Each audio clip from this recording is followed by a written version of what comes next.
Yeah, hello viewers. I'm here again. Just bringing you an update. When Professor Soludo was not a governor of Anambra State, he speaks good about IPOB, speaks good about Onyendu Mazi Nnamdi Kanu ideology. But politics can change human being. Politics can change human being, totally change human being, and make his character go devilish. Here, I will be bringing to you here on channel Biafra Battle Cry, how politics can change human being. Politics is a very deadly thing.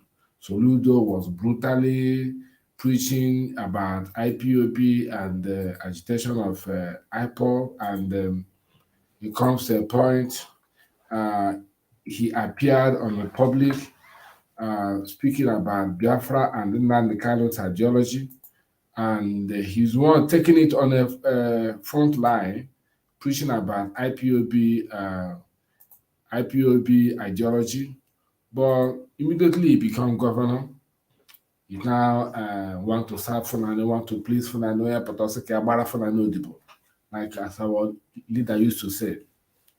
Fulani wabụ Nnamdi Kanu, ya ya agbara Fulani Odibo. Na Fulani bịa na how ya agbara ya Odibo. So this is a Biafra Battle Cry Channel Television, and we'll be bringing to you all this, what has happened in the past, how politicians play their game before they get into office. They would like to please their masters, to sneakily enter office. As soon as they enter, they start behaving like Onyendu Ebenisi. What a tragedy. So we'll be bringing to you here Soludo and his covers, and please make sure you share and like, subscribe this channel as we are bringing you new update now. So let's go to it. Thank you. That these were the failed or fragile state indices and the rankings of Nigeria. We have been coming back precipitously from number 54 in 2005, now to number 13. We are one of the countries under the red alert list. And so it hasn't worked. The concoction hasn't worked. The 36 state structure that we have today, Ofodile argues very forcefully that this current 36 structure is contrary to the instruments of surrender of Biafra, that there are three conditions that they agreed on the instruments of surrender, one of which was that the Biafrans said, we accept the current structure, which then was a 12-state structure. And that B or C of it was that any future change must bring all Nigerians on the table to agree. And that these were the things they signed at the instrument of surrender, but that the military unilaterally subsequently changed the structure without then the participation of the other side. And he argues that this is against the instrument of the surrender, and that no wonder the Southeast has been marginalized out of it, 5 states out of the others having 6 and 7, as the case may be. Now there is the issue of unitary fiscal federalism instead of the 1963 Republican Constitution on fiscal federalism. There is the expansive exclusive list and having overpowerful Abuja. The development process is a trickle down from Abuja to the rest instead of a bottom-up economic and development arrangement. The census and revenue allocation that disadvantages the Southeast. There is the citizenship question. The Igbos think they become visitors everywhere all over the country. When it is time for census, the Southeast complain that they are about the only ethnic group that have maybe a majority of their people living outside of their homeland. And that during census, their populations are counted in the states where they live. Imagine a state, and then population becomes basis for sharing the oil money in Abuja. When it is time for that, you count them in there, you don't ask for state of origin in the census. But then, You use also the population to get the allocations, but when it is time to share anything else, you remind them that they don't belong here, as the case may be. So there have been issues about citizenship question, and so on and so forth. So, in other words, this system, it's not just the Southeast or the Igbos that complain. It has not worked for Nigeria. And my thesis is that even if any government, including this one, just have all the political appointments from one village, my thesis is that the life of the average person in that village will not change. Just rewind it again, and think the other way. The last regime, we had an Ebele Azikiwe as president. We had secretary to government.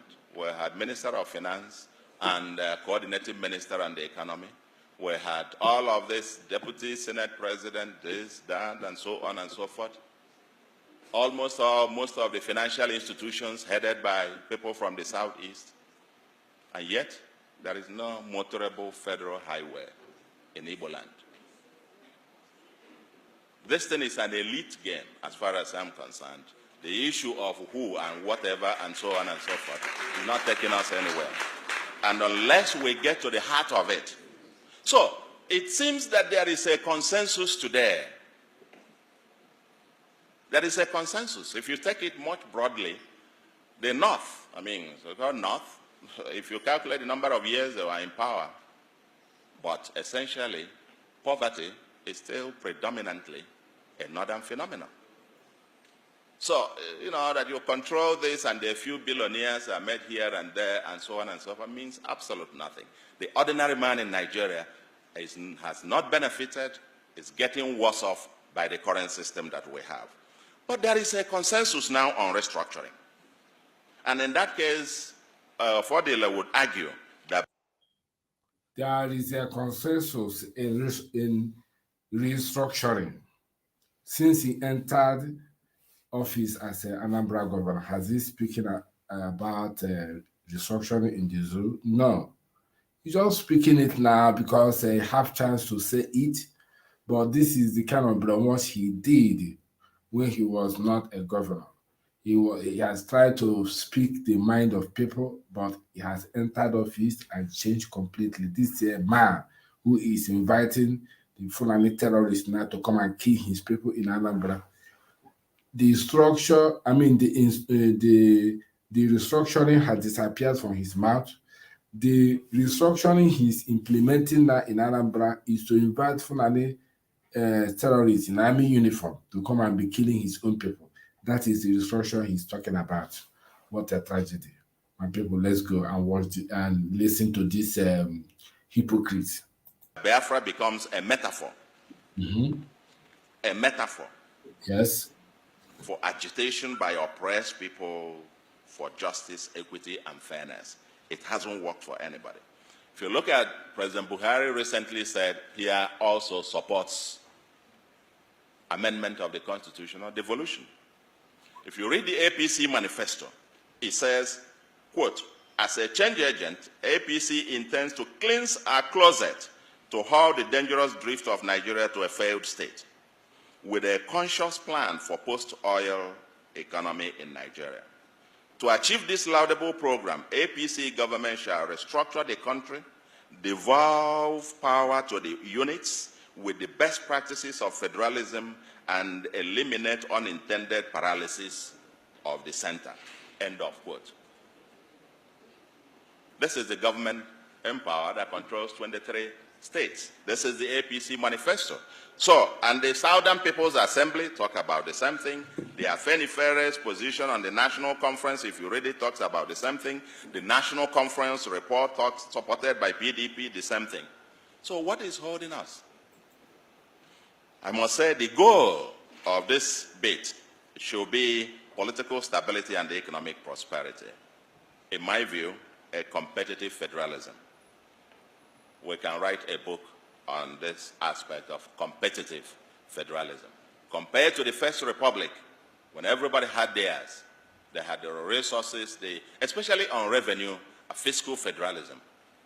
argued before, leave everybody their own thing, let them pay taxes to the center.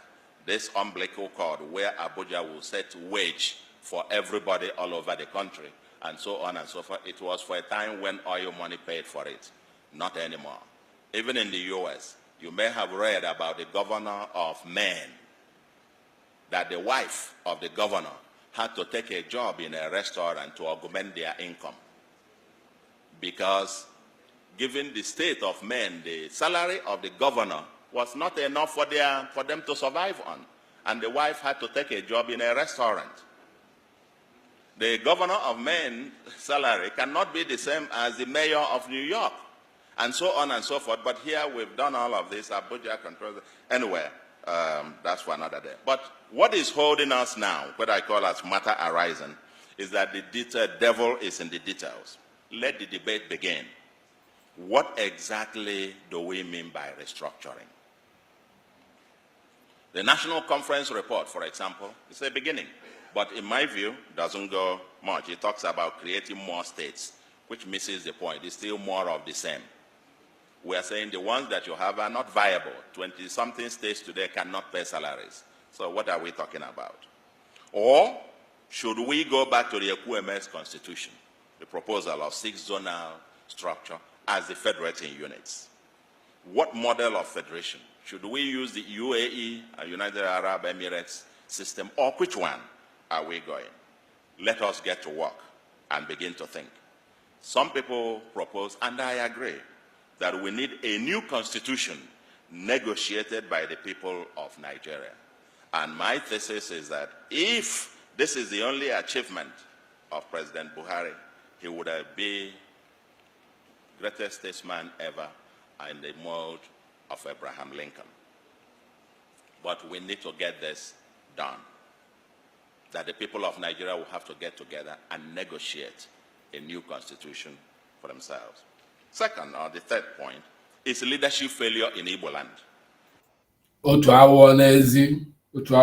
There's nothing like negotiation. Since the animal in the Aso Rock have said there will be negotiation. Has he negotiated it? Was it not last year that he said, or earlier this year, 2022, he said there's nothing to negotiate, that Igbo people should go and organize themselves, come together and discuss what they want. And the other day, he said that there's nothing to restructure. So it's like they're enjoying the way the country is being constructed, because as my Soludo, since he has entered office as Anambra Governor, has he reminded the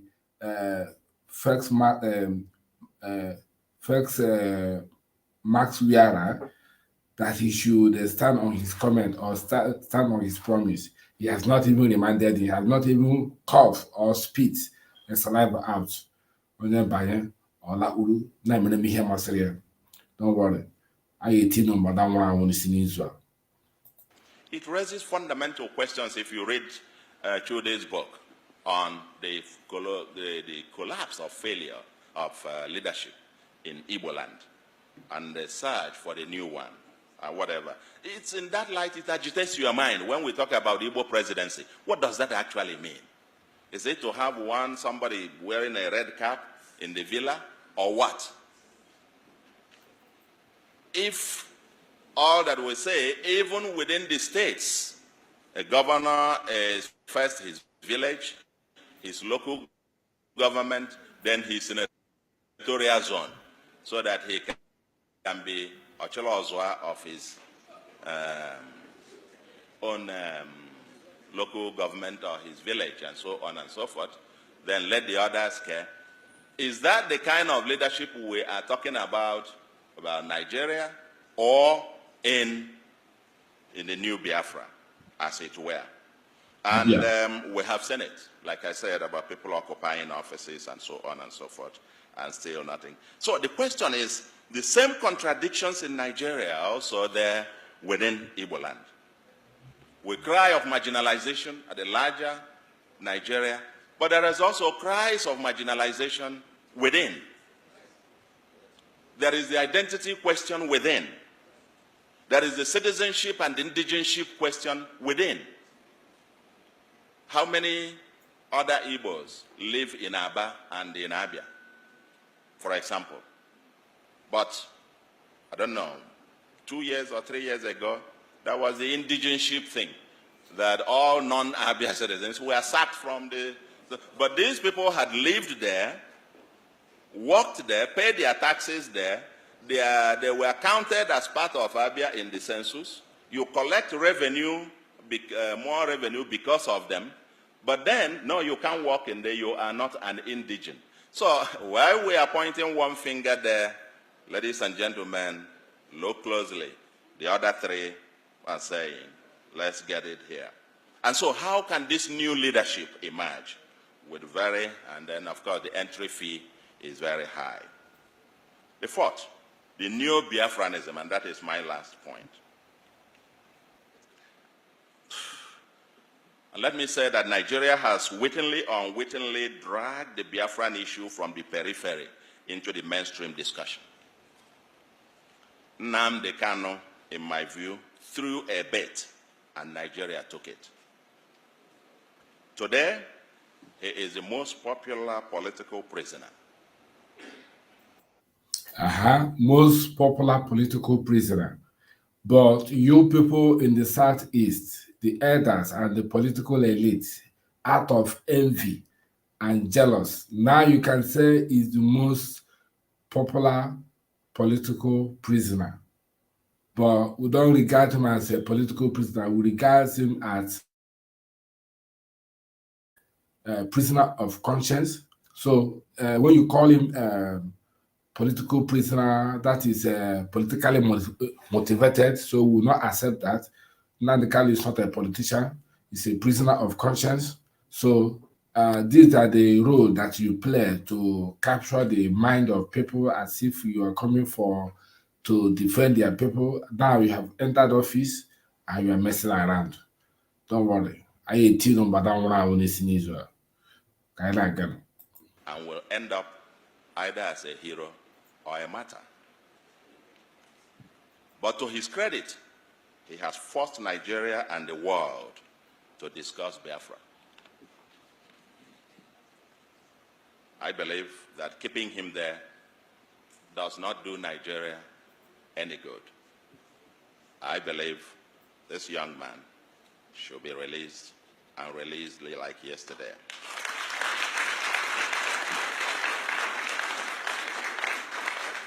I will not be surprised if he becomes a subject of the next political campaigns. Yes, it is a subject of political campaign now, because when the political parties have not done their primary, they are using him as political campaign, trying to make Igbos or make the zoo understand that what this man is saying is good, but immediately all of them finish their primary presidential campaign and won. Nobody's talking about Nnamdi Kanu again. What they are talking about now is 2023. I pity all of you. Unu ya hụ nke tụrụ bịati. Ọkwụnụ, unu so na ana anụ ife. Anyị eme unu ife. Anyị ebi n'aka na nri. Ọka Papa must bow. Just like we dealt with Awolowo, who was convicted and imprisoned of treason, or Gowon, charged with treason, or even Ojukwu himself was forgiven, and so on and so forth. I don't want to make any predictions, but I believe we need to solve this. Because according to Ofodile, this book, quote, he said, the lesson to be learned, if anyone cares to listen, is that the detention of Nnamdi Kanu, no matter for how long, will not stop the agitation of Biafra, end of quote. He further argues that the detention of Uwazurike between 2005 to 2007 helped to radicalize his followers. The same thing happened when the leader of Boko Haram was killed. His followers became more radicalized. Detention of Nnamdi Kanu, I never heard of him before this time, to be quite honest. Never. That is why what you see now concerning our spokesperson, Mazi Simon Ekpa, that is it. If you detain Nnamdi, if you kidnap him as an ordinary rendition him from another country to the zoo, more dangerous person will rise up. If you can see the activities of our spokesperson now, Mazi Simon Ekpa, he is more deadly than our leader, Mazi Nnamdi Kanu. And if you stop Mazi Simon Ekpa, you will see another more radical, dangerous than him. So you people are just wasting your time. Like one governor in the South, Okezi Ikpeazu said, that you cannot stop an ideology. You cannot kill an ideology. You have to discuss with an ideology. So you people are just wasting your time. Very soon, no longer than now, or they are the only Yahoo, that is Ekotepe. I tune Charlie Badanis when revolution will start. No bother no so. No bother no so. Why did my boss? Onyendu ya boss. Okay, let's go and listen to this man again. Never heard of him. I didn't even know about the IPOB or whatever thing. Until this thing, and you now realize, global radicalized. Detention of Nnamdi Kanu, I never heard of him before this time, to be quite honest. Never heard of him. I didn't even know about the IPOB or whatever thing. Until this thing, and you now realize, globally, it's become an issue, and it's become mainstream. Now, and again, quote, he says, this book argues that the idea of a customary government under the Supreme Council of Elders in accordance with customary law enjoys the support among a section of the Igbo, but it is the Biafra or death philosophy of Nnamdi Kanu that found resonance across the length and breadth of the Igbo nation. Therefore, there cannot be a resolution of the Biafran dilemma without a wholesome engagement of the Nnamdi Kanu Uche Mefo faction of IPOB. End of quote. That's what this was. So, if I were President Buhari, quite honestly, I would be very suspicious of anyone who advises me to ignore the Biafran issue. Organo, also Quagadono, the late Raf, is it Raf? No, Amechi Mbazurike, ga yoya, honorante, Bohaneta Madro, ga yoya, honorante, my hen medate, and what your anonymous sorok is that. Now, on so leave him. What will happen to him? I think Fadambaka said it that Buhari is a messiah. It's an answering prayer. Answering prayer to the Biafran people. God brought Buhari to break Nigeria with his arrogance, with his idiocy, with his caliphate's ideology to come and impose on people. That will break the zoo. That will break the zoo. See, God brought Buhari, yes, for answering prayer, according to Fadambaka. But I will interpret it in this way. The scripture said that all things work together for good that love God and to them who are called for his purpose. God has called this Mazi Nnamdi Kanu for his purpose to liberate his people by bringing an evil man like Buhari to come and be in power, so that God will make him to be arrogant like he caused Pharaoh to be arrogant to the children of Israel. When God hid the heart of Pharaoh, Pharaoh was like being too tough on people of Israel, putting them into captivity. And God was demonstrating his power, killing the firstborn of the Egyptians. That is what is happening in the zoo, and we will see it happen. I'll be very suspicious. Anybody who says that is either ignorant or being mischievous, or quite patently doesn't mean well for the government itself. It probably wants the same government to repeat the mistakes of the past so that it could lead it down the train. We must start learning in this country. So let's talk Biafra. Where are the Igbo elite and the intelligentsia in all of this? Ajụjụ, Bam, where are they? Go on, oge kita anyị banyere ọchịchị n'ime Anambra. Care your voice. What are you saying about what is going on in the damnable zoological report? What are you saying about the marginalization of your own people?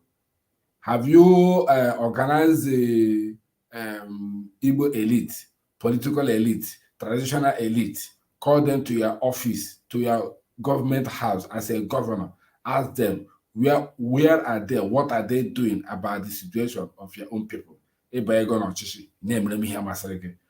Can you wake up now and ask this kind of question? Where are the Igbo elite?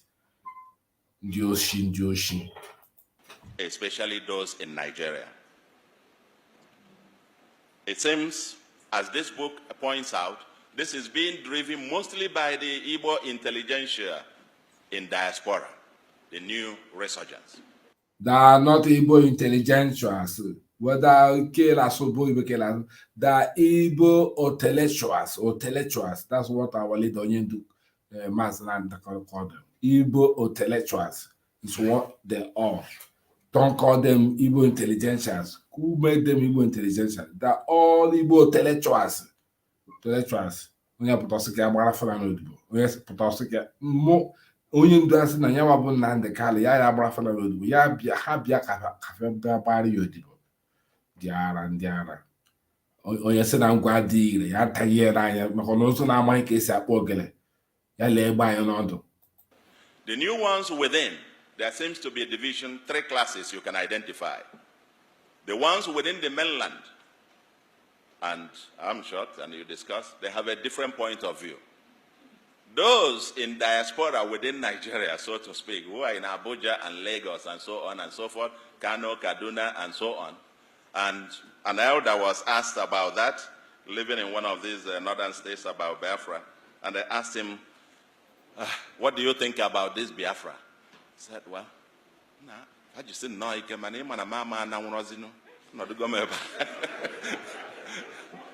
In other words, they should keep it up, but you know I can no longer go now. You see all the things I have here, I cannot carry them on my head. That is what they are doing as a coward. The people that are sounding that way, they're all glorified cowards. People who cannot speak, people who cannot talk, they're hiding under the carpet. Yet they know the truth, but they cannot speak. What a tragedy. So,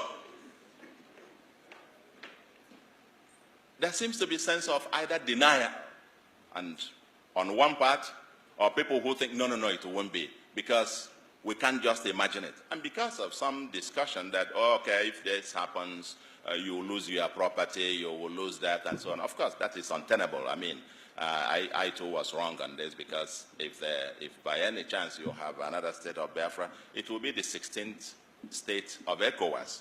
And that means you have free movement of goods and persons. But the fundamental question, the fundamental issue is that this debate is not happening.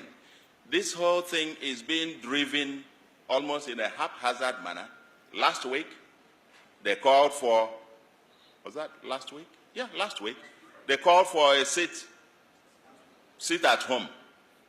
And even without anybody getting out or more in force and so on, I learned virtually Anambra and many other cities were completely shut down.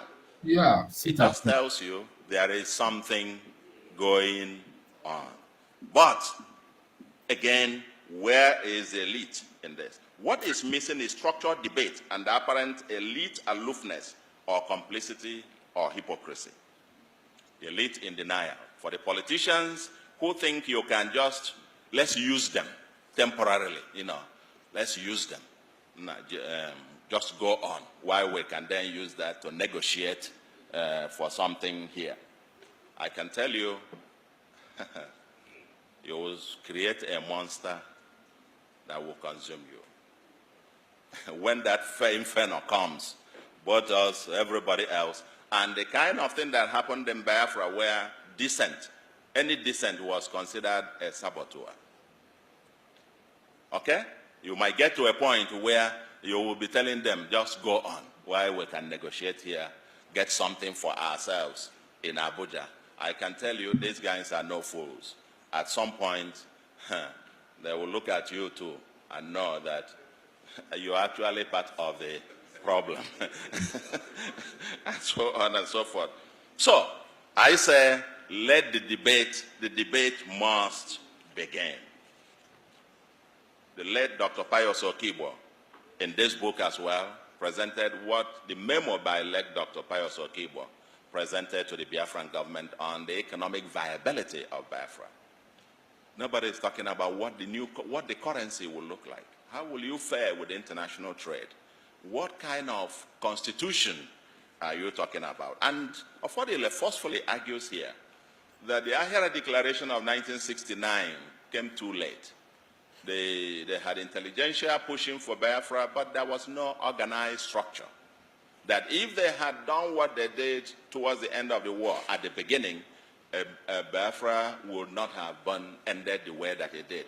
But what is shocking is people talk about this in their bedrooms and in their parlors. And then you come out and everybody is just, and so on. I'm sure it will not take long. So what I am calling is that we must, the elite, the intelligentsia, get out of the closet and let us, now that the issue, the president in New York made a point. He said there will be no referendum in Biafra.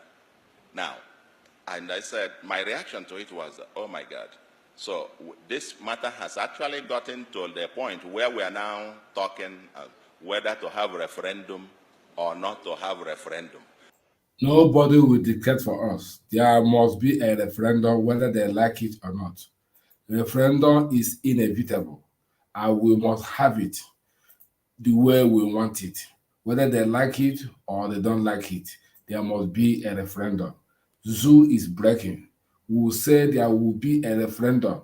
No president on earth, whether it's American president that said that there will be no referendum in the Biafra, is wasting his time. I know the president that we are talking at the time, I think it's Barack Obama, who said there will be no referendum in the zoo, and the people of Biafra will not have their independence. That is a fallacy. The referendum is inevitable, and we must have it. And who said it that it comes to pass, and when the Lord God has not commanded it, we will have our own referendum. They are in America. They have to take their own decision. We take our own decision. Nobody make decision for us. The moment you've reached that point, it tells you that it's only a matter of time. But who is driving the debate? The Neo-Zikism, Neo-Biafranism, and so on and so forth. Everybody seems to be quite quiet. And finally, let me agree with Wole Soyinka that Biafra is an idea. And that is what this book talks about. You can't defeat it with guns or prison cells. The only way to defeat it is to offer a counter-narrative. What should? There has been none, no counter-narrative until now. What Honorable Ofodile has done is to provide very powerful, not only counter-narrative, but counter-narratives. And I will say, and stresses the urgency of action now. The clock is ticking, and I can only end by congratulating Chode for this eminent work. Thank you very much. It's not the matter of anything. We must have Biafra.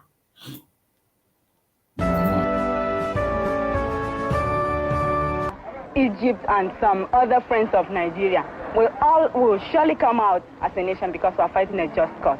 Even a little child on the street will tell you this. We shall never go back to Nigeria. No. Again, God's grace will surely emerge as a nation. And so, as far as this war continues, we'll fight to the last man.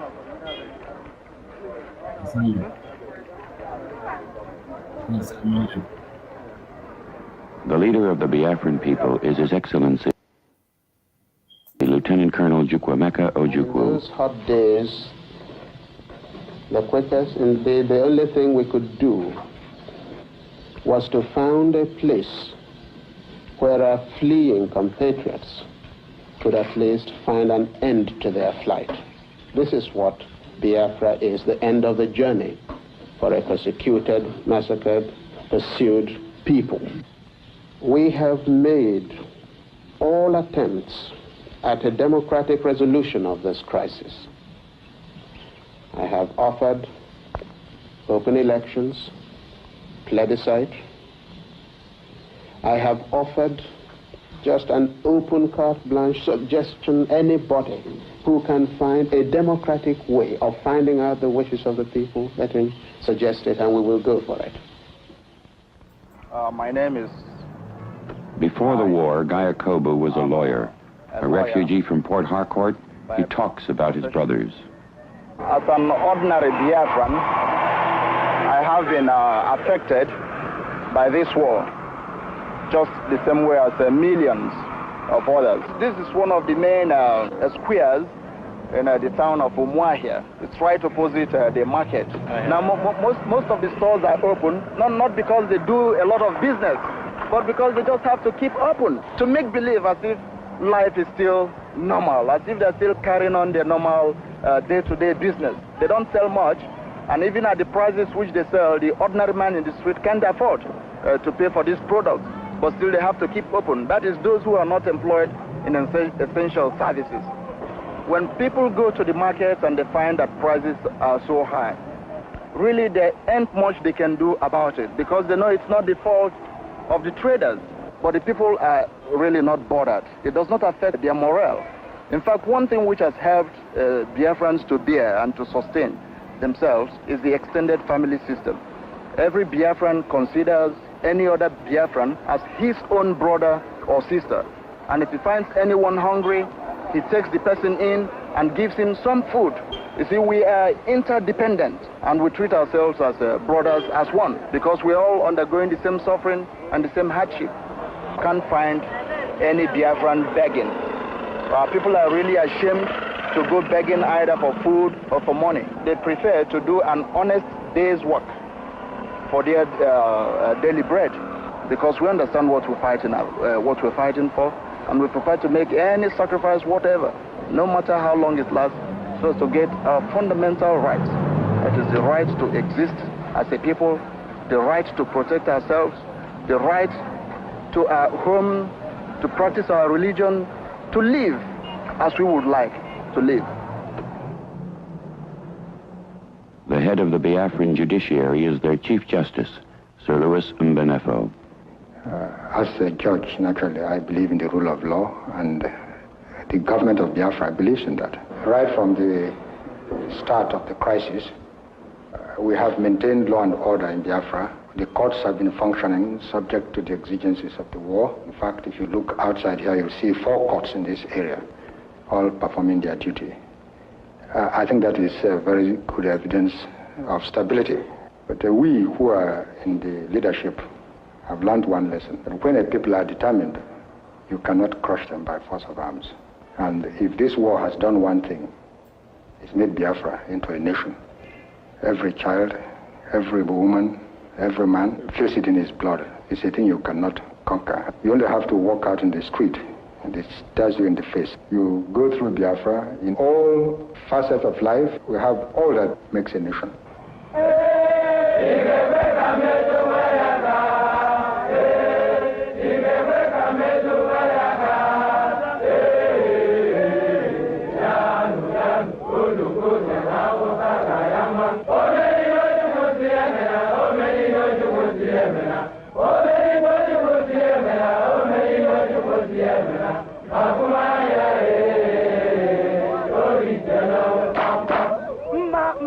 For nearly 2 years, the Igbo people have been fighting against an attempt at the systematic annihilation of their entire population.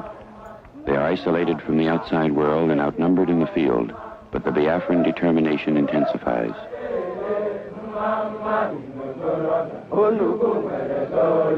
Ndi soja Biafra I have a large army on the field now fighting. Thank you. The government and the people, or the government of Biafra has never paid that army.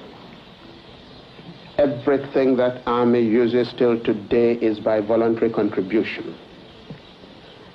The army of Biafra is fed by the locals in whatever area they're operating in. Talk of our troops, to really understand them, to understand us, one has always to bear in mind that we are fighting most reluctantly. We're not fighting as a concerted policy to do something or to seize something. It's a reflex action. We have to do it because something is happening to us. And that affects the whole attitude of the military. All of them would sooner see an end to all this. I am Major General Philip Effiong, the Chief of General Staff of the Biafran Armed Forces. When this war started, we had 128 rifles. We did not have a single mortar, certainly not a single mortar shell. And we just had no answer to these things. The Nigerian propaganda is quite effective because they give the impression that we are finished here. Of course we are far from finished, and we do know that we can go on fighting them. We are always in readiness, and that we're quite prepared to carry on the struggle for as long as the Nigerians like. We dismount. That's the order. Come on!